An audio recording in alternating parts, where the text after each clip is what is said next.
सबसे महत्वपूर्ण प्रश्न जो हम सभी को अपने माँ बाप से पूछना चाहिए कि अगर ध्यान संभव है गृहस्थ जीवन के बाद भी, अगर संभव है कि आज भी गृहस्थ जीवन के बाद समाधि में जाया जा सकता है, तो ज़रा पूछिए आपके माँ बाप किस चीज़ का इंतज़ार कर रहे हैं। 60 साल की 70 साल की उम्र अगर हो चुकी है और तब भी वो अभी भी संन्यास नहीं ले रहे हैं, वो अभी भी गृहस्थ जीवन में अटके हुए हैं, क्यों?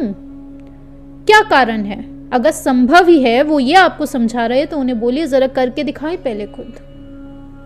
क्यों नहीं करा अभी तक? कारण पूछिए उनसे और पकड़ के बैठ जाए। कारण पूछिए ज़रा, वो कारण आपको जानना है, क्योंकि वो कारण आप अभी खुद नहीं समझ पा रहे, इसलिए आपके मन में भी भावना आई होगी कि क्यों ना गृहस्थ जीवन में जाया जाए। बिल्कुल जाए, और जैसे कर्म होंगे, जैसा विधि का विधान होगा वैसा होगा। लेकिन उससे बीच में बहुत इंपॉर्टेंट चीज़ आती है, वो है पुरुषार्थ, वो है ज्ञान का मार्ग। और ज्ञान का मार्ग कुछ ऐसे समझ लीजिए कि तलवार की धार जैसा है, बहुत कठिन है।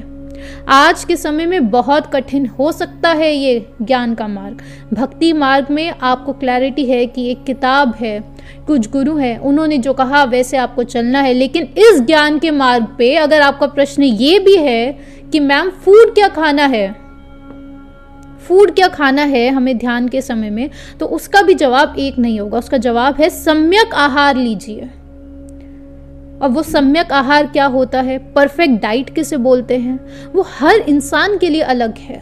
हर इंसान की जो लाइफस्टाइल है, उसकी जो दिनचर्या है, वो उसके हिसाब से वेरी करेगी और हर दिन वेरी करेगी। कोई भी फिक्स जवाब नहीं होगा। लेकिन आपका ज्ञान इतना बढ़ जाएगा, आपकी सेंसिटिविटी इतनी बढ़ जाएगी कि आपको एग्जैक्टली पता होगा कि आपको क्या करना है। ऐसे समझ लीजिए कि कुछ 5 प्रकार की गांठें हैं, ये नॉट्स है जो हमें खोलनी है। अगर आपने पहले 5th नॉट खोल दी तो फर्स्ट जो गांठ है वो और ज्यादा टाइट हो जाएगी। पहली गांठ है मिथ्यात्व की, और उसके बाद सेकंड गांठ आती है डिसिप्लिन की। वो मिथ्यात्व किस चीज का है, कुछ इस प्रकार से समझिए। पहला मिथ्यात्व ये है कि अभी तक आपको क्लैरिटी नहीं है कि हम इस पृथ्वी पर क्यों आए हैं। क्यों आए हैं इस पृथ्वी पर? क्या इस पृथ्वी पर धन कमाने आए थे? क्या इस पृथ्वी पर इसलिए आए थे 20 साल की उम्र तक खूब पढ़ाई करेंगे, फिर 20 से 30 या 50 साल तक हम जॉब करेंगे, 30 साल की उम्र में हम शादी कर लेंगे, उसके 5 साल बाद हम बच्चे पैदा कर लेंगे, और फिर उसके बाद 35 से लेकर 70 की उम्र तक उस बच्चे का ख्याल रखेंगे और खूब यही गृहस्थ जीवन को भोगते रहेंगे। क्या इसीलिए ही जीवन मिला था? और 70 साल के बाद हम ये विचार करेंगे कि अरे अब तो लगता है ध्यान भी कर लेना चाहिए। 70 साल की उम्र में अगर पहली बार किसी इंसान के मन में ध्यान का ख्याल आ रहा है और उसके जीवन में ध्यान घटित हो जाए, ये बहुत ही असंभव बात हो सकती है। ये ज़्यादा संभावना है कि 70 साल की उम्र में कोई इंसान पहली बार सोचे कि रनिंग भी कोई चीज़ होती है, तो चलो रनिंग ट्राई कर लेते हैं, और वो उसेन बोल्ट का रिकॉर्ड तोड़ दे, इसकी ज़्यादा संभावना है। लेकिन 70 साल की उम्र में अगर पहली बार किसी इंसान के मन में ख्याल आ रहा है कि मुझे ध्यान करना है और उसके जीवन में ध्यान घटित हो जाए, इसकी संभावना नहीं है।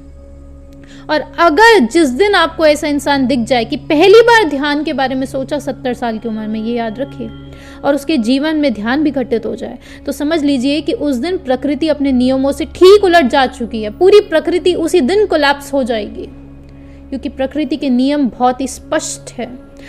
जिस इंसान ने अपने जीवन का जितना समय जिस चीज़ में व्यतीत करा है, वैसे ही रिजल्ट्स हम सबको मिलते हैं। आपने अपने जीवन का समय कहाँ व्यतीत करा है? उस इंसान ने 70 साल उसने अपने लगाए हैं, खूब मेहनत करके उसने एक चीज़ अर्न करी है। क्या अर्न करा है? वही अर्न करा है जो अब आगे उसे भुगतना है। उसने ध्यान अर्न नहीं करा है 70 साल की उम्र तक, तो ध्यान घटित नहीं होगा। यही प्रकृति के नियम है। आपने अपना समय कहाँ व्यतीत करा है, वही हमें रिजल्ट्स मिलेंगे। तो एक्सट्रीम क्लैरिटी होनी चाहिए कि इस पृथ्वी पर क्या करने आए थे। बात यहाँ तक जा सकती है कि आप किसी और इंसान से जब बातचीत भी कर रहे हैं, उस समय पर भी अगर नॉर्मल बातचीत भी और ध्यान की बातचीत नहीं है, तो समझ लीजिए कि आपने अपने जीवन का सिर्फ अगर 3 मिनट्स एक इंसान से बात करी है, एक लिविंग ह्यूमन बीइंग से बात करी है आपने 3 मिनट्स, तो आपके जीवन में से आधे घंटे का जो इम्पोर्टेंट टाइम था वो आपने गंवा दिया है। इस बात की क्लैरिटी रखें। और वो बातचीत अगर ध्यान की नहीं है, वो बातचीत है आज बिग बॉस में ये हुआ, अरे बड़ा मज़ा आया देखकर, ये मूवी देखी है तूने, ये ड्रेस तूने खरीदी, वाह क्या सुंदर ड्रेस है, तो समझ लीजिए कि मिनिमम से मिनिमम आधे घंटे का जो ध्यान है वो आपने खो दिया है अपने जीवन से। और इसी वजह से संत हमेशा एकांत में रहते हैं, जितना पॉसिबल हो वो उतना एकांत में रहते हैं। आपको इस बात की गहराई समझनी होगी। पहली चीज, इस पृथ्वी पर क्या करने आए थे। जिस दिन आपको क्लैरिटी होगी उसी दिन आप समझ लीजिए आप कंप्लीट महसूस करने लगेंगे। और दूसरी सबसे इम्पॉर्टेंट चीज़ कि इस मिथ्यात्व की गांठ को खोलें कि आप एक दिन अचानक से सोकर उठेंगे और आपकी 6 पैक एब्स हो जाएं। ये संभावना नहीं है ना। बिल्कुल उसी प्रकार से आप एक दिन अचानक से सोकर उठे और आपको महसूस हो कि लगता है 70 साल 80 साल की आपकी उम्र हो चुकी है और आपको लगता है कि मृत्यु बहुत निकट है, और उसी समय में आप सोचें कि क्यों ना अब संथारा ले लिया जाए, क्यों ना अब ऐसा कुछ किया जाए कि हम भी समाधि में चले जाएं, और क्यों ना कुछ ऐसी विधि शीघ्र समाधि हमें मिल जाए, कुछ ऐसी टेक्निक मिल जाए कि हम अपनी मृत्यु को होश में देख पाएं। तब इसकी संभावना नहीं है। क्यों? आप कोशिश कीजिए, आज ही कीजिए। आप जरा होश में खुद की निद्रा को तो देख के देखिए। आप खुद से होश में आज रात जब सोएंगे, रात में तो जग के देखिए जरा। सोना है, होश में सोना है, आप वो जब नहीं कर पा रहे हैं हम लोग।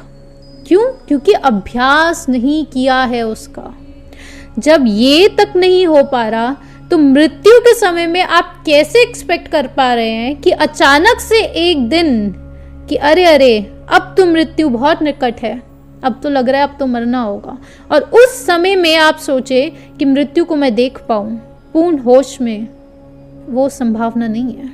जब आप निद्रा को नहीं देख पा रहे हैं, मृत्यु को देख जाएंगे कैसे? तो कैसे किया जाए? अभ्यास से होगा। पहले हमें अपनी नींद को देखना होगा, पूर्ण होश में रहना होगा, हर समय होश में रहना है, और उसके बाद ही वो स्टेट्स आएंगी कि मृत्यु जब घटित हो रही होगी उसे हम होश में देख पाएंगे। क्योंकि अगर वो नहीं करा तो समझ लीजिए कि इस जन्म में जितना ज्ञान हमने इकट्ठा करा है, इस जन्म में जितना ज्ञान हमें मिला है, वो सब कुछ हम यहीं पर छोड़ के चले जाएंगे। कर्म तो रहेंगे, कर्म तो हमारे साथ जा सकते हैं, लेकिन अगला जन्म दोबारा से शुरू होगा। तीसरी चीज़, अपने माँ बाप को भी इस बात का ख्याल कराएं और खुद भी इस बात को हम समझें। बहुत महत्वपूर्ण बात है कि अगला जो जन्म होगा उसमें हमारी शुरुआत ऐसे तल पर होगी जहाँ पे आपके माँ बाप जो हैं वो भी अल्कोहल लेते होंगे, हो सकता है वो ड्रग एडिक्ट्स भी हों। ज़रा देखिए अपने आसपास के लोगों को। आज जो आपको 14-15 साल के बच्चे दिख रहे हैं, जो काम वासना में लिप्त हो रखे हैं, जो दारू पीते हैं, जो ड्रग्स ले रहे हैं, जो बच्चे टिकटॉक बना रहे हैं, इंस्टाग्राम कर रहे हैं, ये नहीं बोल रही है बच्चे बहुत बुरे हैं, नहीं, लेकिन यही बच्चे अगला जो आपका जन्म होगा, यही उम्र के बच्चे आपके माँ बाप बनेंगे। इस बात का ख्याल कराएं अपने माँ बाप को भी कि यही बच्चे उनके माँ बाप बनेंगे। तो ऐसे जब माँ बाप होंगे तो बच्चे की क्या ज़िंदगी होगी वो आप सोचिए ज़रा। तो वो उनका अगला जन्म होगा और वही हमारा भी अगला जन्म हो सकता है अगर इस जन्म में हमने ज्ञान ग्रहण नहीं करा। मैं उम्मीद करती हूँ आप इस बात को गहराई से समझ गए होंगे कि ये जो युग है, कलयुग है, वो किस दिशा में जा रहा है। अगला जो जन्म होगा उसमें माँ बाप भी लिप्त होंगे। जैसे इस जन्म में हमें वैक्सीन्स लगाई गई है बचपन में, माँ बाप को नहीं पता था। इस जन्म में सबको जॉनसन बेबी पाउडर लगाया गया है और अब पता चलता है बहुत ज़्यादा कि कैंसरस था वो तो। अरे हम सबको बचपन में लगाए जॉनसन बेबी जो पाउडर होता है। थैली वाला दूध सबने पिया है, माँ बाप ने खूब पिलाया थैली वाला दूध, नहीं पता था।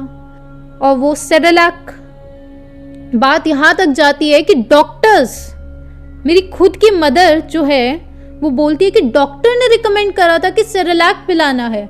अरे तुम अपना दूध क्यों दे रहे हो? सेरेलैक नहीं पिलाया, बच्चे को बीमारियां हो जाएंगी, पैर टेढ़े हो जाएंगे, ये बोला गया था। पैर टेढ़े हो जाएंगे, सेरेलैक पिलाओ। अब पिलाया है सेरेलैक, तो अब क्या कर सकते हैं? जब माँ बाप को ज्ञान नहीं था तो उन्होंने वही करा। अब अगला जो जन्म होगा उसमें माँ बाप जब अल्कोहल ले रहे हैं तो ले रहे हैं, बच्चा देखेगा वो तो लेगा ही। यही कलयुग है। इसलिए कहा गया था कि कलयुग में दिक्कतें बढ़ती जा रही हैं। इसलिए कहा गया था कि मुक्ति थोड़ी मुश्किल हो सकती है, लेकिन सही मार्ग से अगर जाया जाए तो पूर्णतः संभव है। सही मार्ग से जाना है। ये बातों का ख्याल हमें खुद भी करना है, इस पर विचार करना है, क्योंकि कंप्लीट जिस दिन आप महसूस करेंगे उसी दिन आप समझेगा कि आपको चेंजेस दिखेंगे अपनी खुद की लाइफ में भी। लोग आपको अलग दृष्टि से देखेंगे। जैसे अभी हमने समझा कि हर इंसान को सम्यक ज्ञान प्राप्त हो सकता है अगर उसको इतना भी आता है कि बस एक मूंगफली को उसके छिलके से अलग करना है, बस उस इंसान को भी सम्यक ज्ञान हो सकता है। सिर्फ और सिर्फ बीच में आती है हीनता, इन्फीरियॉरिटी। वो हीनता ख़त्म होनी है, और उस हीनता के लिए हमें कोई बहुत सारी किताबें नहीं पढ़नी होती है। उस हीनता के लिए उसे अनुभव चाहिए, सही है। और वो अनुभव तब आएंगे जब उसके लिए वो ध्यान करेंगे, वो खुद पर विचार करते जाएंगे तो उन्हें भी वहीं पहुंचना है। इस जन्म में नहीं तो अगले जन्म में वो पहुंचेंगे वहीं।